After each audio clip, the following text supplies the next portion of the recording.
saudável. Chegamos já ao 8º tópico. Lembrando então, no último encontro nosso, 14 dias atrás, nós estávamos na parte B do sétimo ponto, sétimo tópico, que eram as ordenanças. E falamos sobre conceito e aplicação. Conceito: o batismo e a ceia são sinais visíveis da graça invisível. Então, existe uma graça em nós, existe algo que Deus faz poderosamente em nós, invisível, mas que tem sinais visíveis. Batismo e ceia são sinais visíveis daquilo que Deus faz invisível em nós. Então, a aplicação disso para a igreja é uma igreja demarcada e nutrida por Cristo. Uma igreja que deve ser demarcada, ou seja, nós precisamos saber onde ela começa e onde ela termina. Membresia, participação. Batismo quer dizer quem ingressa no corpo. Quem não é batizado não está no corpo. Ceia quer dizer quem está e permanece no corpo. Quem não participa é quem não está no corpo. Então, demarcação visível e nutrida, porque são nutrições para a nossa fé, pela graça de Deus, fazermos isso, lembrarmos, se mantivermos a palavra de Deus em memória de Cristo. E no tópico 8º, último tópico, que contém 2 partes, liderança e história. Liderança e história. Então, primeiramente falaremos de liderança, com um conceito: uma igreja liderada por pastores, servida por diáconos e ratificada pelos membros. Uma igreja liderada por pastores, servida por diáconos e ratificada pelos membros. Bom, se nós formos lá para Efésios 4, seguirmos desde o versículo 7 ao versículo 15, nós veremos que Paulo ali ensina que a graça que foi concedida à igreja é a cada um, então com dons, cada membro em si, e todo cristão com esses dons tem um ministério.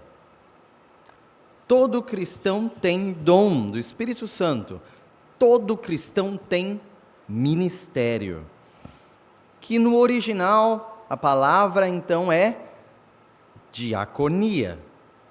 Já falamos aqui, já deixamos isso claro, a palavra de ministério é diaconia. Então, todo cristão tem diaconia. Vou repetir bem mastigado: todo cristão tem dom e todo cristão tem ministério. Então, cada um de vocês que está em Cristo tem diaconia. É só quando todos na igreja seguimos a verdade, seguimos as Escrituras em amor e cooperamos com a nossa parte, com a nossa tarefa, com o que nos cabe, é que o corpo é totalmente edificado. Então, o crescimento da igreja, o desenvolvimento da igreja, o encorpar, o fortalecer da igreja, não é um trabalho só de pastores. Não é, e nem pode ser, nem tem como ser, e não foi projetado para ser. O desenvolvimento da igreja é um trabalho de todos. É algo que só Cristo pode operar através do trabalho de todos. Ele decidiu operar. Então, em certo grau, somos todos ministros da verdade e devemos instruir e aconselhar mutuamente em toda sabedoria. Todos nós, a igreja precisa de cada um de seus membros. Cada um de seus membros. Bom, sendo assim, o crescimento da igreja não é um trabalho dos pastores apenas. Colossenses 3,16, Colossenses 3,16 deixa isso ainda mais evidente. Habite ricamente, não é pouco, em vós a palavra de Cristo. Então vamos lá, habite em vocês a palavra de Cristo. Já vamos passar para avaliar a nós mesmos, o quanto a palavra de Cristo habita em nós, o quanto a palavra de Cristo tem habitado em você. Pobremente, vou criar um termo, classe mediamente ou ricamente? Está mais ou menos, está pouco ou ricamente? O quanto a palavra de Deus está em você? A palavra de Cristo habita o quanto em você? Assim, abundantemente? Você tem se nutrido dela, lido, ouvido e está transbordante dela? Isso é necessário. Sem isso vai ser difícil prosseguir. Então, a partir de que a palavra tem sido o nosso dia a dia, está habitando ricamente em nós, qual que é a ordem? Instruí-vos e aconselhai-vos mutuamente. Então depende do pastor, certo? Certo? Só dele, certo? Errado. Mutuamente uns aos outros. Os pastores precisam de vocês. Vocês precisam uns dos outros. A palavra não vem só do púlpito. Se a palavra está vindo somente do púlpito, falhamos. Estamos cada vez mais enfraquecidos, mas eu tenho certeza que Deus não tem nos deixado enfraquecido na palavra. Mas não pode de jeito algum ficar só do púlpito a palavra. Então, instruí-vos e aconselhai-vos mutuamente em toda a sabedoria, louvando a Deus com salmos e hinos e cânticos espirituais, com gratidão em vosso coração. Isso gerará alegria e louvor a Deus em nós, e deve fazê-lo. Então, complementando ainda Efésios 4, 15 e 16, também aí está destacado no slide, mas, seguindo a verdade em amor, cresçamos. Então, seguindo a verdade em amor, seguindo Cristo e frutificando de Cristo, seguindo a palavra e frutificando da palavra, seguindo a verdade em amor.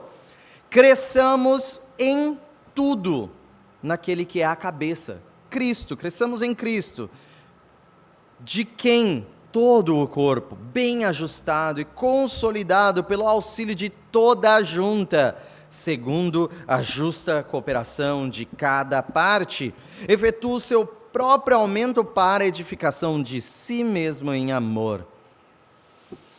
Dependemos de cada parte. Dependemos de cada parte. Nesse ponto, entra aquela reflexão. Essa igreja, em algum detalhe, tem sido falha? Ou estamos já nos deleitando em perfeição? Confirmados na santidade absoluta de todas as ações e pensamentos, vivendo a glória de Deus final e imutável?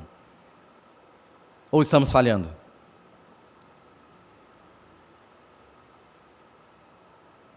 Deve ser uma pergunta dificílima, todo mundo ou dá-nos vergonha de responder. Estamos falhando ou em perfeição? Igreja, estamos falhando ou em perfeição? Falhando. Falhando. Inúmeros pontos temos falhado. Inúmeros pontos temos falhado. Nós precisamos confessar, nós vivemos em arrependimento. Se não estamos falhando, vamos eliminar a parte de confissão. Não precisa nem pedir perdão a Deus. E aí já chega em 1 João e já chama Deus de mentiroso. Aproveita o embalo, já chama, porque 1 João 1 diz o quê? Se dissermos que não temos pecado, fazemos-lo mentiroso. Fazemos Deus mentiroso. Se temos pecado, isso é acerto ou falha? Falha. Temos falhado? Sim, porque temos pecado. temos falhado, precisamos continuamente lamentar e severamente o nosso pecado. Mas a partir de que lamentarmos o nosso pecado e pedirmos perdão, nunca mais pecaremos. Certo ou errado? Errado, falharemos. Se falharemos, então fatalmente falharemos, então nem precisa se arrepender, porque falharemos de qualquer jeito. Precisamos nos arrepender. Essa é a vida cristã. Ela não está dobrada à lógica deste mundo, ou uma lógica econômica deste mundo. Nós obedecemos a palavra e nós precisamos caminhar em santificação, nos arrependendo. E nós falaremos, se Deus permitir, disso essa noite, em Neemias 13. Mas, naquilo que temos falhado, Deus legou a sua palavra para nos consertarmos, lutarmos contra o pecado, buscarmos santificação, dependentes do Espírito Santo. E a forma com que Ele nos deixou, o modus operandi que Ele nos deixou para nos exercitarmos na palavra, é a cooperação de quem? Da igreja, de todos os irmãos da igreja. Então nós precisamos de cada um de vocês. Para lutar contra o pecado, isso não pode ser deixado de lado, isso não pode ser ignorado por nós. Nós precisamos de cada um. Nós precisamos do coletivo. A fé cristã não é uma fé individual. A sua vida, a sua batalha contra o pecado, se tem sido individualizada, eu preciso manter escondido, eu preciso lutar sozinho, eu preciso viver em solitude contra o pecado, para depois de tudo consertado, eu chegar à igreja e ajudar outros. Você está caindo e cairá. Porque Cristo legou à sua igreja a comunhão, a palavra habitando ricamente, aconselhando e exortando uns aos outros, cooperação de cada parte, para o aumento, para o crescimento, para o fortalecimento do corpo. Então nós temos uma estrutura que Cristo criou chamada igreja. Nós temos um corpo vivo, um rebanho organizado por Deus, que é a igreja. E nós precisamos entender os papéis dentro da igreja para nos edificarmos e lutarmos contra o pecado. Prosseguindo, Cristo ordenou. Então, a igreja é organizada. Dentro dessa comunidade orgânica aqui, que é a igreja, Cristo ordenou como se deve proceder na casa de Deus, que é a igreja do Deus vivo, coluna e baluarte da verdade. Se tem um lugar que se defende a verdade, ou seja, se defende as Escrituras, se proclama Cristo, é a igreja. É interessantíssimo aqui que o Mateus 17, aí, nessa meditação que o Luan nos trouxe, ele falou isso: o mundo não quer o rei, o mundo não quer o reinado de Cristo. Onde se deseja no mundo o reinado de Cristo? Na igreja. Quem aqui está ansioso para ver a glorificação final? Quem está aqui ansioso, anseia pelo dia de Cristo? Quem anseia para ver fisicamente o Rei, que já reina entre nós? Onde existe já um posto avançado do reino de Cristo? Onde se é fortaleza, baluarte da verdade? A igreja. A igreja. E como se deve habitar aqui? Como se deve proceder aqui na igreja? Casa de Deus, igreja do Deus vivo, coluna e baluarte da verdade. Cristo deu ordem. Então, nesse sentido, essa organização da igreja visa a preservação da mensagem do Evangelho. O que nós temos mais precioso aqui para defender é o Evangelho, porque ao defender o Evangelho, defendemos a nós, nossa vida, nossas famílias, a nossa prática, tudo. É lutando pelo Evangelho que lutamos por nós. Então, para a preservação da mensagem do Evangelho, Na Escritura, nós vemos que uma igreja bem organizada é composta por, vamos lá, composição da igreja: bispos, diáconos e membros. Se nós irmos lá, Filipenses 1:1. Filipenses 1:1. É incrível como um versículo aqui cita os três, né? Alguém pode ler Filipenses 1:1?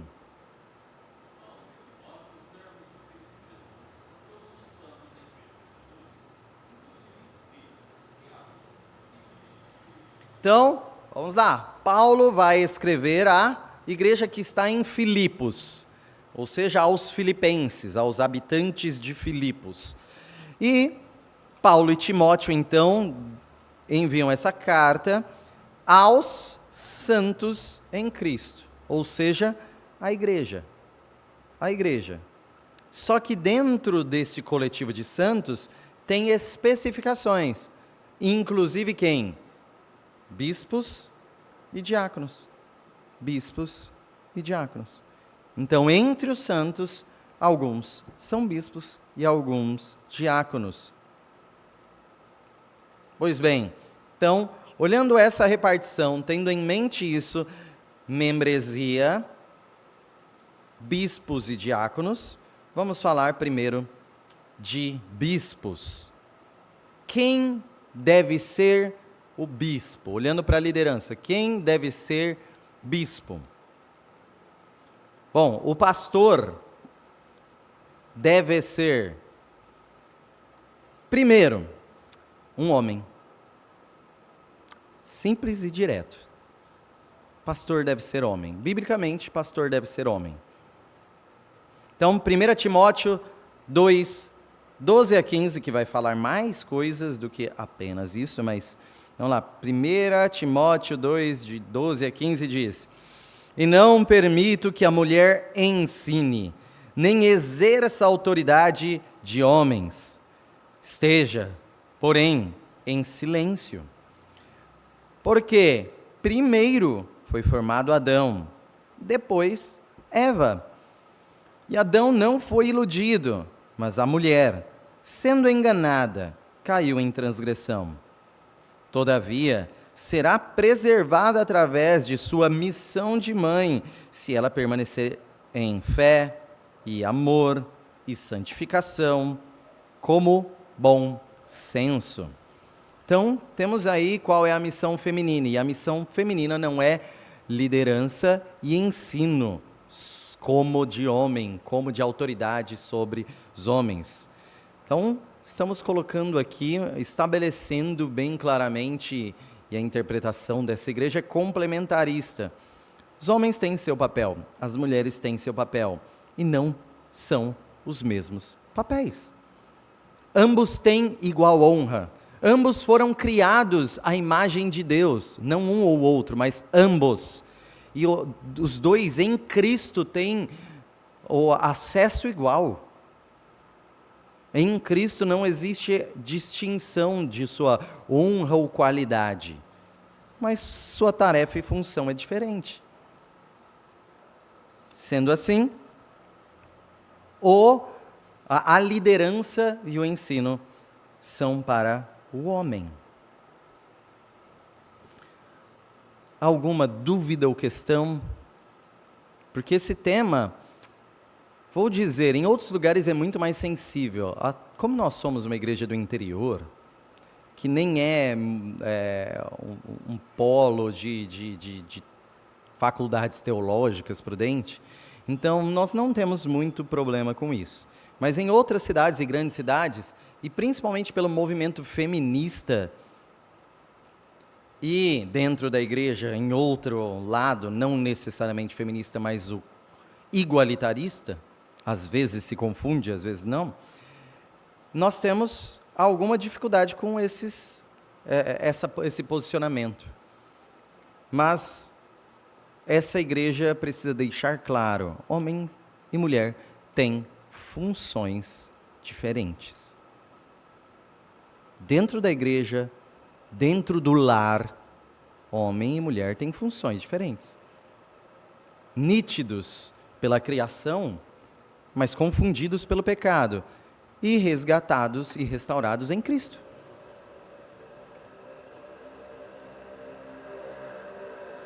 Alguma dúvida? Pastorado feminino, então? Descartado. Descartado. Ok? 2. O pastor deve ser fiel e exemplar em seu caráter e procedimento familiar e público. Deixa eu só voltar um ponto aqui que eu preciso citar. Então, não podem se esquecer que liderança é servir, é serviço, não é um privilégio, não são os reis absolutistas, é sentar lá, mandar e ter o direito acima dos demais, é ter mais deveres. É o cargo da responsabilidade do ensino e da palavra. Então, é simplesmente, o que deve ser entendido de coração e precisa ser realidade quando nós falamos a mulher não deve ser pastora, é o homem pegando um fardo e assumindo para não deixar esse fardo nas costas da mulher. É isso que deve ser a figura do que nós estamos falando. Não é ele pegando direitos e privilégios da mulher. É pegando o fardo da mulher, é aliviando o fardo do ensino e dessa responsabilidade. Se não é isso, se a figura que vemos é outra, nós estamos com falha de liderança. Liderar é servir. Agora sim, continuando, o pastor deve ser fiel e exemplar em seu caráter e procedimento familiar e público. 1 Timóteo 3, 1 a 16. 1 a 16. Mas eu vou ler só do 1 a 7 aqui, porque eu já entra nos diáconos. Então, de 1 a 7. 1 Timóteo 3, de 1 a 7. Fiel é esta palavra. Se alguém aspira ao episcopado, ou seja, ser bispo, excelente obra almeja. Excelente obra almeja. É necessário, portanto, que o bispo seja irrepreensível, esposo de uma só mulher, temperante, sóbrio, modesto, hospitaleiro, apto para ensinar, não dado ao vinho, não violento, porém cordato, inimigo de contendas, não avarento, e que governe bem a própria casa, criando os filhos sob disciplina, com todo o respeito. Pois, se alguém não sabe governar a própria casa, como cuidará da igreja de Deus? Não seja neófito, para não suceder que se ensoberbeça e incorra na condenação do diabo. Pelo contrário, é necessário que ele tenha bom testemunho dos de fora, a fim de não cair no opróbrio e no laço do diabo. Ou seja, o requisito aqui, ele é um requisito que se aplica em algum, se você prestar, ao cristão. Ao cristão. Nenhum destes requisitos aqui, obviamente, o cristão pode, nesse ponto aqui, ignorar. Não. Mas o líder aqui, o bispo, ele deve ser exemplar. Ele deve ser exemplar.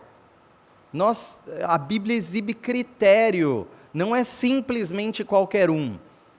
Não é. Deve ser um separado especificamente para este trabalho, porque Deus, na sua sabedoria, o quis assim.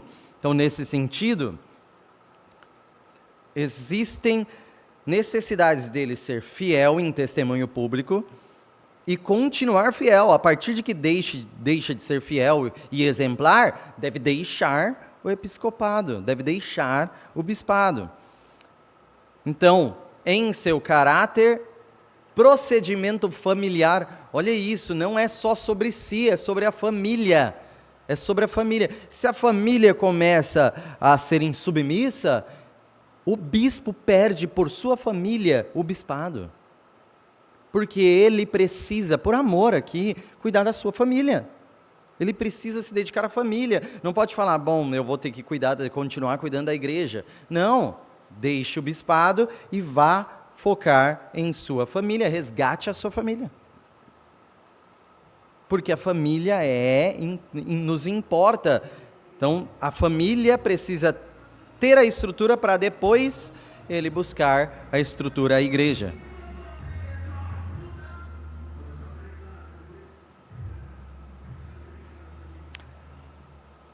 E também Tito 1, 5-9, complementa dizendo, por esta causa te deixei em Creta para que pusestes em ordem as coisas restantes, bem como em cada cidade constituísses presbíteros, cada cidade presbíteros, conforme te prescrevi. Alguém que seja irrepreensível, novamente dito. Marido de uma só mulher, novamente dito. Que tenha filhos crentes, que não são acusados de dissolução, nem são insubordinados. Porque é indispensável que o bispo seja irrepreensível como despenseiro de Deus, não arrogante, não irascível. Então não pode ser brigão.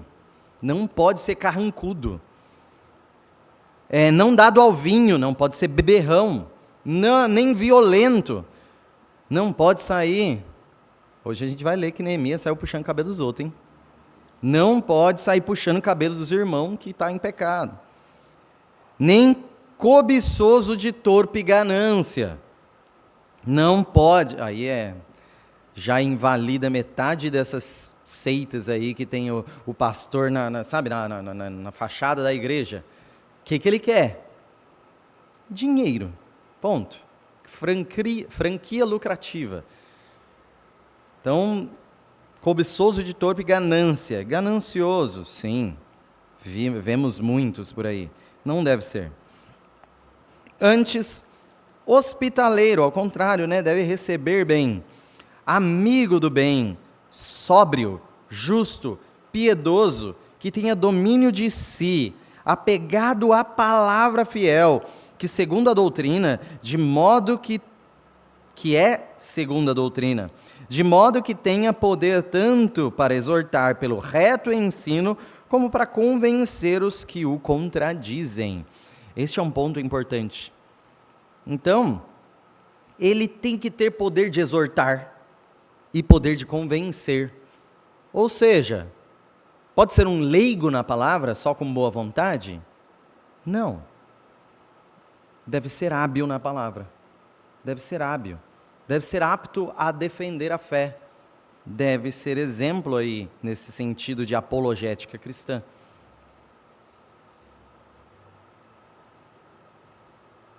Bom, terceiro tópico, apto para ensinar. Apto para ensinar. Então, deve ser um homem de conduta e família exemplares e apto para ensinar. Luan quer falar.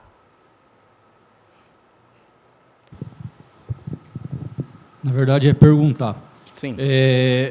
Tiago, tem alguma coisa que o homem possa ter feito antes da conversão e que depois da conversão o impeça de ser pastor, diácono, enfim, exercer liderança na igreja? Algum pecado, alguma coisa específica que o impeça depois? Eu prefiro analisar caso por caso para ser mais seguro, mas eu já adianto que antes, nós não temos como exigir uma postura fiel antes de Cristo. Então, por um exemplo nítido, para deixar claro, Paulo, ele foi apóstolo. O que ele estava fazendo antes? Matando cristãos. Acho que pouca coisa é tão grave quanto isso. Então, ele estava lá providenciando prisão e até morte, consentindo com morte de cristãos. Tanto que ele se envergonha grandemente. Mas, nós consideramos a partir da conversão. Então, fica mais tranquilo habitar nesse solo. Todavia, caso por caso, porque eu posso aqui estar deixando de escapar uma situação de forma e aí ser aconselhável ou não. Então, conselho e análise da igreja. Sempre, quem analisa os seus bispos é a igreja. Então, analise segundo a palavra, caso por caso. Colocaria assim. Mas, a tendência, vamos colocar, é que antes da conversão, não tem como exigir caráter de Cristo antes da conversão. Só isso. Agora, após a conversão, deve-se exigir. Mais algum comentário ou pergunta? Pastor Ciro?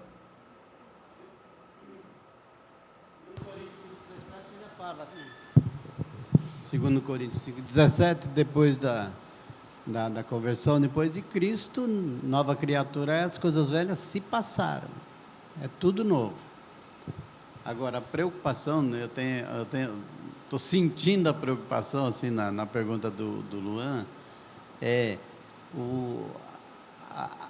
a situação que o cara criou tão ruim antes de conhecer a Cristo, que será manchado por toda a vida.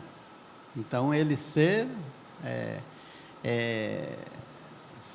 ministro aí a partir do momento que ele se converteu, mas a vida dele passada, como você falou, Paulo foi tão manchado, mas era um início, é difícil, porque tem situação aí que a gente precisava sentar e eu acho assim que a pessoa precisava realmente confessar tudo, purificar tudo, para situação assim de arrumar uma mulher, casar com uma, casar com outra, arrumar filho, de repente fazer aquela bagunça e falar, agora a partir de hoje eu sou crente, sou pastor, vou ser pastor. É mais ou menos isso que eu emendo. A única coisa que vai prejudicar, não que seja contrário, mas que vai prejudicar bastante o ministério dele, vai. É que vamos considerar assim para facilitar. Como, por exemplo, considerando Paulo consentindo com o assassinato de cristãos. Mas nós temos exemplos da igreja histórica, vou citar só dois aqui que eu lembro de cor assim. A situação de Agostinho de Hipona. Nas confissões ele diz claramente que a situação sexual dele era ruim, bem ruinzinha, né? Para quem lê, inclusive, bem estranha para os dias de hoje, como ele trata de uma forma tão insensível antes da conversão. E foi Agostinho, para quem conhece. E mais para frente, por exemplo, salvo engano, John Newton, que conduzia navio negreiro. Sim, um dos piores crimes da modernidade e responsável por talvez centenas de vidas terríveis e inclusive mortes também terríveis. E ele se arrependeu profundamente, escreveu um cântico maravilhoso sobre a situação dele pós-conversão, que é aquele cântico Amazing Grace, e ele se tornou ministro também. E foi um dos tutores, como ministro aí, de um dos responsáveis principais pelo fim do tráfico negreiro. Então foi usado por Deus para algo gigante também. Então, antes da conversão, realmente a resposta que eu generalizo aqui é que não, antes da conversão é coisa antiga que se passou. Qual é o único ponto? É que depois da conversão ele vai ter que se enquadrar nestes pontos. E pode ser que alguma coisa que ele fez antes o deixe incapacitado para esses pontos. Essa é a questão. Por exemplo, ele transtornou a vida familiar. Tá, depois da conversão, ele está com a família sob os filhos desse jeito, família submissa como está aqui? Não. Então a questão é que ele convertido não abrange estes critérios. Então a Bíblia coloca estes critérios. Então o ponto nosso aqui, a Bíblia está falando, olha a vida do cristão, não olha a vida antes de ser cristão. Então isso nos dá tranquilidade, porque se ele abrange realmente, fielmente, todos estes pontos, a gente não precisa criar mais nenhum. Marilza aí do lado, Esteban e Jales. O Luan levantou uma bola aí que fica difícil agora, né? Não sei se você vai conseguir completar. Primeiro, essa questão da nova criação, fazemos parte dessa nova criação, eu acho isso fantástico. Segundo, isso de que tem que haver uma análise, concordo plenamente de cada caso um caso. Terceiro, cada um desses casos que nós mencionamos e outros que possamos lembrar de pessoas que foram realmente vis na sua vida pregressa, houve uma conversão. É esse que é o ponto que me parece que a igreja está falhando nos anos 2000, 2020, né? Essa falta de ênfase na conversão. Por isso que a ênfase que o pastor Ciro propôs para este ano do Evangelho me parece essencial. Tipo, volte para Cristo, venha para Jesus. Agora, olha só como as coisas vão se juntando, né, e vão trabalhando juntas nisso que você está colocando.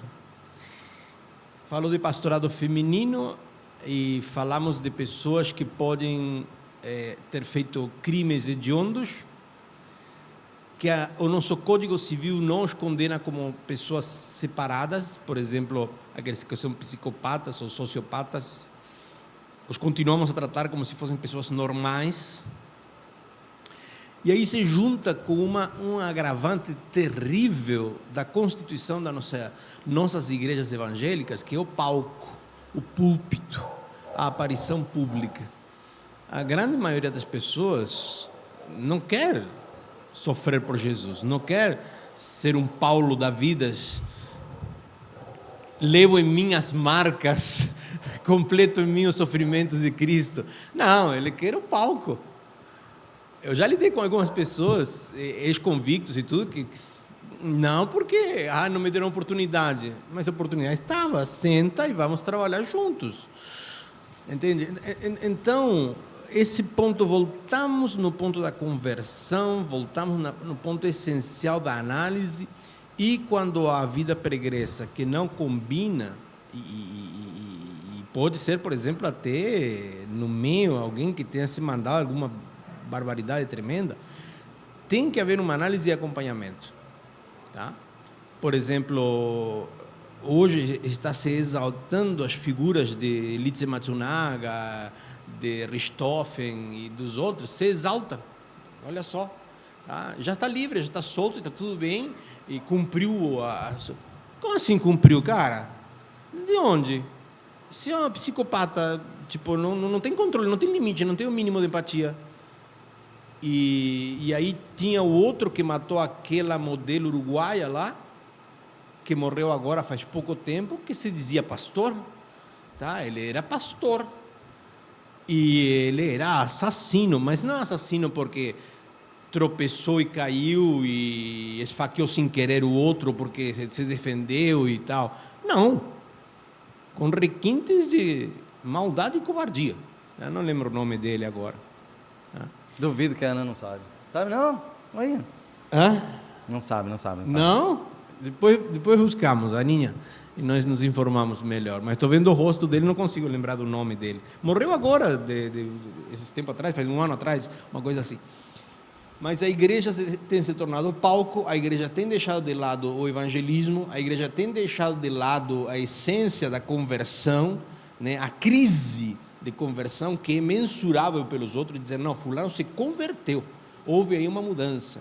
E o sofrimento, quando você se converte, você não quer púlpito, você tem vergonha aos seus pecados. Quando há uma conversão, uma das características, você quer se esconder, tá? Porque você se sente exposto, uma das características nítidas de uma conversão verídica é o que aconteceu com Paulo, Arábia. Tipo, ai de mim, Isaías, estou perdido, porque eu sou um homem de lábios impuros, moro no meio de um povo de lábios impuros, estou perdido. E então, a pergunta do Luan parece muito simples, assim, tal, levanta umas conjecturas tremendas que me parece que passam por esses pontos: conversão, análise de vida, tá? E novamente, mais uma vez, a vida na igreja comunitária, tá? A vida como comunidade. Isso para mim é essencial. E não larguei porque senão continuo falando do resto do E aí fica muito difícil, mas é o trabalho da igreja analisar. Por exemplo, houve um episódio antes de se converter de ira extrema. Está falando que não pode ser iracundo. Como a igreja vai aferir isso na vida, no dia a dia? Quanto tempo?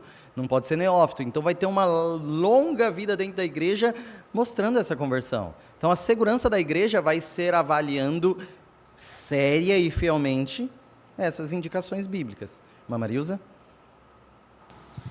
Não sei se tem alguma relação, mas o texto que você leu hoje, Neemias, né? Os sacerdotes tiveram que abandonar as esposas, os filhos, foram amaldiçoados, se quisessem continuar, né? E hoje, a gente tem conhecimento de pastores que abandonaram a sua esposa, casou com a amante e continuam na mesma igreja, no ministério. E como que fica? Então, aí, esse é o caso. É a igreja. Como nós somos congregacionais, a gente não tem como fazer nada quanto aos pastores de outras igrejas. Mas a gente deve estar atento quanto à nossa igreja. Quanto à nossa igreja, nós devemos zelar e vamos entregar para Deus o que fizemos, o que decidimos, Então, os olhares dessa igreja precisam ser extremamente atentos quanto a pastor Ciro, pastor Tiago e possibilidade de pastor, liderança dessa igreja. Mas, concordo, dá-nos tristeza ver o quanto as igrejas não estão saudáveis na busca pela palavra de Deus. Jales.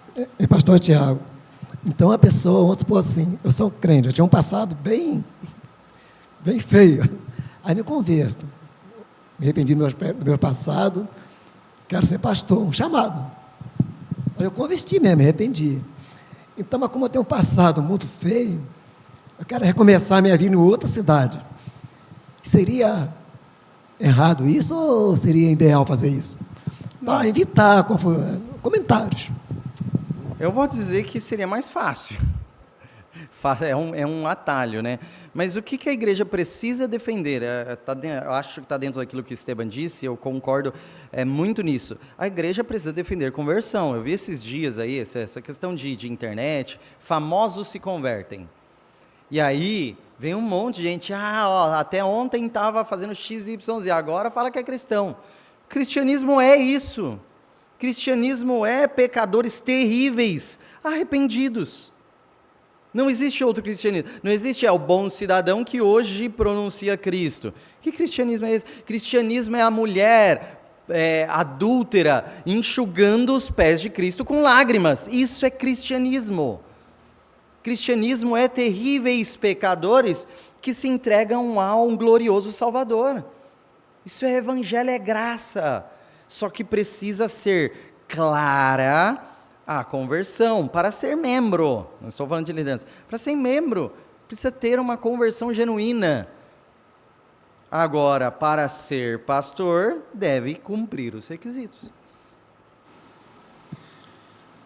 Pastor, é o seguinte, o que eu acho mais maravilhoso nisso é se a gente pudesse voltar ao comecinho dessa aula, assim, vamos estudar aqui a 8ª lição e daí fala assim, do pastor, diáconos e a igreja. Porque em toda essa situação, a responsabilidade, da impressão assim, está acontecendo isso, está acontecendo a responsabilidade da igreja. É por isso que a gente tem que valorizar uma igreja séria, uma igreja que ensina a palavra de Deus, uma igreja que os membros têm que tomar atitude. Amém. Se o púlpito não está correspondendo, se o pastor está namorando a secretária, o negócio da banda, ou sei lá o quê, a igreja tem que se levantar, a igreja tem que ter tempo de oração. Até ouvi uma coisa ontem que eu achei fantástico. Se o banco não ora, o púlpito não tem poder. O que é isso? A igreja tem que ter uma vida de oração. Nós, como membro de igreja, temos que viver essa vida de oração, inclusive orar pelo púlpito da nossa igreja, para que o que sai dali seja realmente a vontade de Deus, seja ensinamento direcionado pelo Espírito Santo, e que nos capacite, nos dá coragem de dizer não ao pecado. E não ao pecado é necessário ter coragem, é necessário realmente quebrar barreira, é necessário você tomar decisão séria. Então a gente, como igreja, nós temos muita responsabilidade. Você é membro de uma igreja, você precisa aprender que você entrou num lugar responsável, com muita responsabilidade, porque você vai dar conta diante de Deus pelo seu pastor. O pastor vai dar conta pelas ovelhas, você vai dar conta pelo seu pastor. E tenho dito. Sim, e vamos deixar isso claro, chegando na membresia, inclusive, porque a igreja é responsável. Os membros são responsáveis. Então, o último tópico aqui é apto para ensinar. Isso não pode ser desprezado. Você fala assim, ele tem uma excelente conduta, uma excelente família, ele deseja, mas ele não consegue ensinar. Não serve ao presbitério. Não serve. Não serve. Então, precisa ser capaz, apto para ensinar. Então, não só no versículo que lemos aí, em 1 Timóteo 3, 2, o último termo ali era apto para ensinar. Mas, 2 Timóteo 2,15. 2 Timóteo 2,15 diz: procura apresentar-te a Deus aprovado, como obreiro que não tem de que se envergonhar, que maneja bem a palavra da verdade. Precisa manejar bem a palavra da verdade. 2 Timóteo 2,2. Voltando uns versículos aí, 2,2. E o que de minha parte ouvistes através de muitas testemunhas, isso mesmo transmite a homens fiéis e também idôneos para instruir a outros. Então, a liderança capacita, a liderança capaz de instruir, capaz de passar a mensagem à frente. Então, precisa ser apto para ensinar, apto para transmitir, manejando bem a palavra da verdade. Então, precisa. Nós já falamos disso, falamos esse ano, inclusive, algumas vezes desse tema, e nós falamos, por que nós pedimos que haja um estudo de seminário? É um requisito bíblico, tenha feito um seminário? Não, mas é um requisito bíblico apto para ensinar. Então, nos facilita um bom seminário em que confiamos, para garantir que pelo menos tenha uma abordagem que o facilite na vida de aptidão a ensinar. Só que isso não exclui que a igreja vai ter que estar analisando o ensino dele, e a igreja vai validar se houve o ok ou não. Então, é preciso que a igreja valide. Apto para ensinar. Sendo assim, prosseguindo aí, o presbitério é uma aspiração excelente. Quem deseja, fala assim, eu quero ser pastor. Você tem que falar o quê? Amém. Glória a Deus, você está desejando algo excelente. Foque nos requisitos. Vai estudar a palavra. Então, é revestido de autoridade para ensinar e cuidar da igreja? Sim. Revestido de autoridade bíblica para ensinar e para cuidar da igreja. Tem autoridade para isso. Sem autoridade, se fosse só aqui um voluntarismo, não exerceria o ofício que a Bíblia manda. Então, ensinar e cuidar da igreja é algo amplo. A igreja cuida da igreja, a igreja ensina a igreja, sim, mas tem aqueles que são, pela oficialidade, revestidos dessa autoridade, incumbência e dever, pastores. E preparar futuros pastores. É necessário e é algo que nós, às vezes, não vemos. Acho que a gente teve uma lacuna de problemas aí, décadas atrás, com preparar novos pastores. A igreja deveria preparar os seus pastores.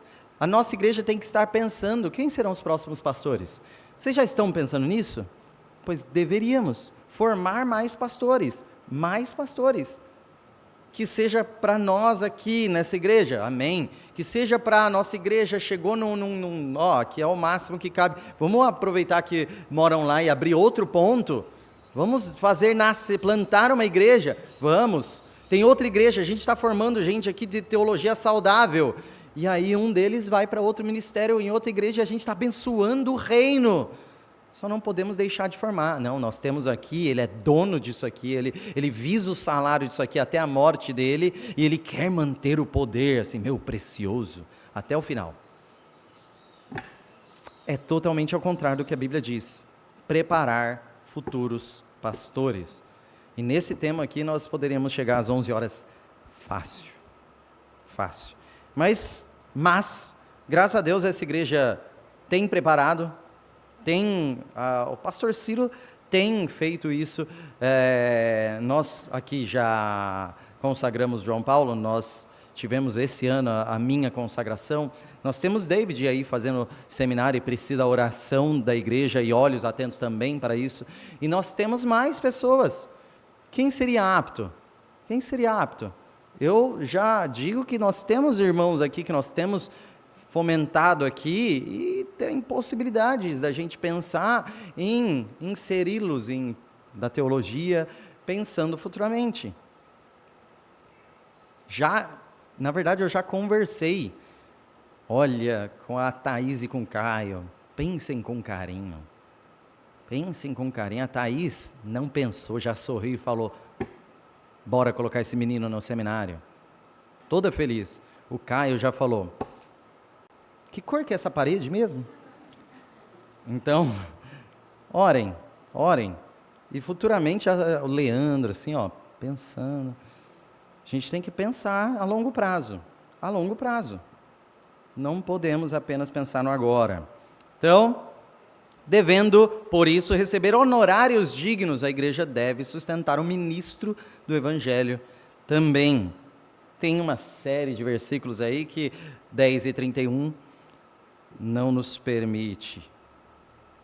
Podemos então, com tranquilidade e sem atrapalhar os almoços, parar por aqui. Nós lemos esses versículos e continuamos na próximo domingo, que eu acho mais sábio aqui fazermos assim. Mas já agradeço a participação. Nós precisamos falar, nós precisamos mastigar isso, para que isso não seja só um estudo, para isso que não seja só uma aula, mas seja a vida da igreja, a prática da igreja, o amor da igreja em cumprir as Escrituras, o curvar-se perante Deus, nós obedecermos o que Ele nos diz. Isso é o amor na prática. Que amemos. Então, mais algum comentário ou pergunta final? David? Só sobre aquela parte de mulheres aprender em silêncio em contexto de igreja, eu acho que muitas vezes as mulheres esquecem o tanto que as orações delas, eu penso da Ana no Antigo Testamento com o profeta Samuel, foi usado grandemente, a Mônica, mãe de Agostinho, também foi usado, e a mãe de Lloyd Jones também foi grandemente usado, não somente na oração, mas também no ensino, como o jovem Timóteo aprendeu da mãe. O pai parece que nem foi convertido. Então, essas aberturas, e com as crianças, obviamente, temos Dani e Thaís, é fantástico. E também as mulheres têm, em Tito, a responsabilidade de ensinar as mais jovens a amar os seus maridos. Então, tem muito campo para a mulher atuar fora do púlpito. Inclusive, aproveitando enquanto o microfone transita, já digo, é um tema que nos é urgente, discipulado, nos é urgente. David e Laura têm falado isso há anos ou ano? Por aí. E nos é urgente cada vez mais entendermos e praticar, colocarmos em prática, não uma prática orgânica em si, mas uma prática institucional mesmo. Esteban? 45 minutos do segundo tempo, o homem levanta uma bola dessa, eu tenho que ficar quieto, mas é meio como não, que impossível. Não, mas brincadeiras à parte. Eu acho que o mau discurso feminista machuca muito as nossas mulheres, as ofende bastante, passa por cima como trator, tá? E as destrói na sua essência. O que eu acho lindo daquela passagem que tu mencionaste é de que ele equipara, olha só, o ministério da palavra com o fato de engravidar, de ter filhos, de levar um filho no ventre. Eu sou homem, plenamente homem, tranquilamente homem, mas se há uma coisa que quando eu vejo uma mulher grávida, eu sinto um pouquinho de inveja e falar, nossa, como que deve ser gostoso ter outro ser humano dentro de si. Privilégio. É Mas um privilégio tremendo. Dentre a lista que o David estava fazendo, nós temos também a mãe de Wesley, né? Nossa! A mãe de Wesley seria toda uma, talvez uma tarefa de um ano inteiro, ver as grandes mães que promoveram mudanças mundiais. E eu sempre faço questão de mencionar da mãe de Abraham Lincoln, que não era a mãe, quem instruiu Abraham Lincoln, quem cuidou de Lincoln, quem fez de Lincoln o grande homem que fez, foi a madrasta dele, tá? Porque assumiu um papel de mãe e trouxe para dentro. Porque é tremendo. Mas esse texto que tu escolheste é tremendo. Ele compara o fato de dar à luz com o fato do ministério pastoral da palavra, tá? E com isso não estou dizendo que não possa haver diaconisas, que não possa haver professores de escola bíblica, que não possa haver missionárias, nada disso, né? Mas a função de pastor-mestre está definida. então é muito importante terminarmos com essa ideia de que lembre de Timóteo, lembre do que a mãe e a avó dele foram importantes para existir aquele homem fiel, com as suas dificuldades, mas com as suas potencialidades, usado por Deus, somente por isso que foi ensinado em casa, ensinado com mãe e vó. Tiago, você falou de pastores aí que já foram consagrados, que poderão ser futuros. E eu me lembrei de uma coisa que a nossa igreja tem que colocar em oração. O pastor Gilmar. O pastor Gilmar foi consagrado dessa igreja e agora, no próximo sábado, ele estará aniversariando a igreja de Maramato, fazer aniversário. Ele mandou convite para a gente. Então, é um pastor que nós devemos conservá-lo em oração, porque veio aqui, acreditou na nossa igreja, que a gente ia consagrá-lo e fizemos isso. E ele está com um ministério muito bom, inclusive na construção da igreja lá. Logo, logo teremos uma nova igreja lá, bem interessante. E a outro respeito, mais duas coisas que aí a igreja, só para a igreja saber que existe isso aí. Existe primeiro a questão do estudo para casais, que foi falado o ano todo, né? A gente estava rodando para lá e para cá, mas acabou não saindo. Precisamos orar por isso, porque eu acho que é necessário ter, pelo menos uma vez por mês, sei lá, um encontro de casais para conversar, porque isso é muito importante. O que aconteceu hoje na escola dominical, que sempre tem acontecido também, né? É importante, você acaba criando ideias que não pensava antes. E a outra coisa, tem alguns irmãos aqui que não, que estão pensando em se casar na igreja, nunca se casaram. E aí eu queria que a igreja também pensasse nisso, porque eu não sei, eu não tenho uma posição, vamos fazer um casamento aqui, então... para a gente pensar nisso e orar por isso também. Não sei se quanto é importante isso. Renovar alianças perante Deus. Lembrando que, se já estão casados, inclusive civil, eles já estão casados, a igreja reconhece o casamento. mas não tem problema nenhum renovar alianças com a bênção da igreja. Maravilhoso, isso é uma celebração bela a ser feita, bela, um testemunho público. Então, sendo assim, com tudo isso para vocês pensarem ou esquecerem por causa do almoço, vamos nos colocar de pé, vamos encerrar.